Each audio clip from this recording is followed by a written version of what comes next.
My question is about climate change. So if I remember correctly, I heard you once say in a video that you do believe that human activity does have some sort of effect on the climate. Yep.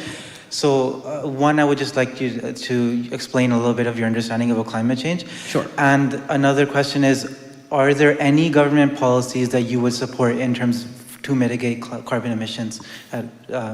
Yeah. Okay, so so my perspective on climate change is, number one, I'm not a climatologist, but accepting the IPCC reports, you have to take into account the fact that modeling has been wrong for 20 to 30 years. It's always been overestimating the amount of climate change that's actually taken place. But virtually every reputable scientist, including folks who are called skeptics, believe that the climate is warming. There's an argument about as to how much, and that over 50% of that warming is probably attributable to human activity. Now that raises other questions, which is, okay, so let's say the Earth is warming. What kind of damage is that actually going to do? And this is a serious question, right? Let's say that the Earth is warming and we're causing it. Does that mean that it's the day after tomorrow and massive floods in New York and Dennis Quaid running around with Jake Gyllenhaal trying to avoid the freeze? No, it doesn't, right? It means that over the course of the next 100 years that the water level is going to rise a rather predictable number of inches or feet, and then humans will migrate based on those weather patterns, as humans have done since human beings became human beings and started walking on 2 feet.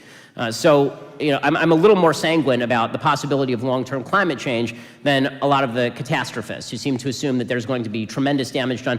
All the talk, for example, about the storms are becoming that more severe and they're doing that much more damage. The statistics really don't back that up. What they really back up is that we're just building more stuff in the path of hurricanes, that we're building more expensive stuff in the path of hurricanes. And so when the storms break that stuff, then it's more expensive for us to fix that stuff. Because the number of hurricanes actually hasn't changed markedly over time. And when folks say the intensity of hurricanes has changed, what they really mean is that the amount of cost associated with the hurricane has changed.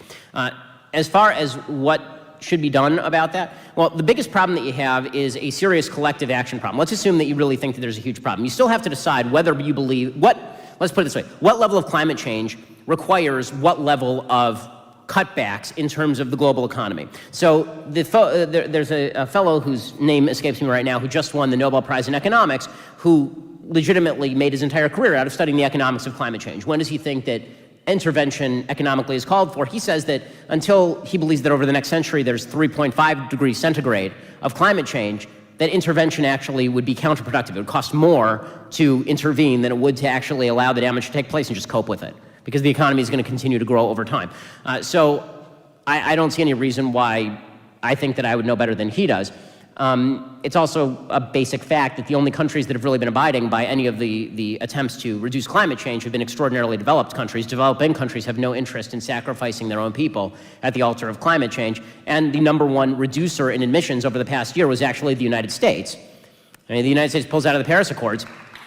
The Paris Accords, by the way, did nothing. They were completely useless. It was basically sign a piece of paper saying you don't like climate change. Okay, fine, I signed it, yay. And then everybody's like, oh, we solved climate change. No, you didn't. What does solve climate change is technological progress. And technological progress has led to a reduction in carbon emissions in the United States. It will not lead to a reduction in carbon emissions in developing countries for another 10 to 15 years, including places like China. So it's a complex issue, and all the folks who are basically like, let's just kill capitalism. Good luck with that. Thank you.